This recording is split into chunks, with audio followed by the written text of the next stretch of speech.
আমি যখন স্বাগত মোল্লা যখন দাঁড় করে জিজ্ঞেস করছিলাম তখন বলছিল আমি বলে এই দুটো প্রশ্ন করবো আমার উত্তর দিতে হবে।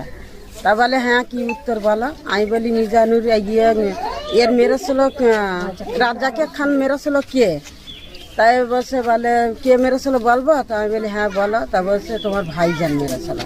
আমি যখন বলেছি যে না ভাইজান মারিনি তুমি মেরেছ, তখন স্বাগত খানের হাতে টেন লিখেছিল। আর মিজানুর এসে আমার হাত দিয়ে সরিয়ে দিয়েছে। কেন গায়ে হাতটা দেবে কেন? কিসের জন্য দেবে গায়ে হাতটা? ছবিয়ার এসে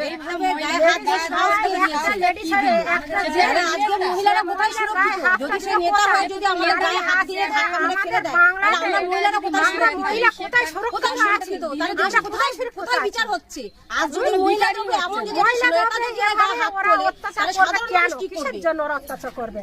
আচ্ছা ভিডিও আমাদের লেডিসের গায়ে তো ওদের হাত দেওয়ার কোনো এলাও নেই। আমাদের সাথে ভোট কি এলাও? এইভাবে কোনো রাইট নেই। তাহলে যে লেডিসের গায়ে হাত দেওয়ার মানে রাইটটা কোথা থেকে পেল ওরা?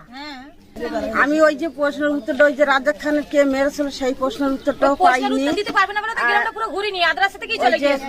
উনি ভয়ে পালিয়েছে, ভয় জানে সবাই আমাকে এই প্রশ্নটাই করবে। উনি ভয়ে পালিয়েছে। উনি 2023 সালে পঞ্চায়েত ভোট থেকে উনি যা এই পর্যন্ত করেছে, মানে কোন কোন মায়ের কোল না কোল খালি হতেই চলেছে 2023 সাল পঞ্চায়েত ভোট থেকে আর 2026 পর্যন্ত। তার জবাবটা ও কিভাবে দেবে? ওর জবাব দেবার কোনো উত্তর ওর কাছে নেই। ওই দুলির খোঁজটা নিচ্ছিলাম তো সেটাও তো দিল না, তো চলে গেল, হাত ধরে টেনে তো চলে গেল। থেকে আমরা কোনো রকম ভাবে দেবো না। যে মানুষ মহিলাদের সম্মান করতে জানে না সে কিসের ভোটের দাবি করে? কোথায় ভোটের দাবি করছে? উনি যখন মা বোনদের ধাক্কা দিয়ে এগিয়ে যাচ্ছে তাহলে ভোটের দাবিটা কিসে করে? আগে সম্মান দিতে শিখুন, তারপর সম্মান পাবার আশা করুন। সম্মান দিতে পাবে উনি, তবে সম্মান পাবার আশা করুন। আসে উনি আর নেই তো।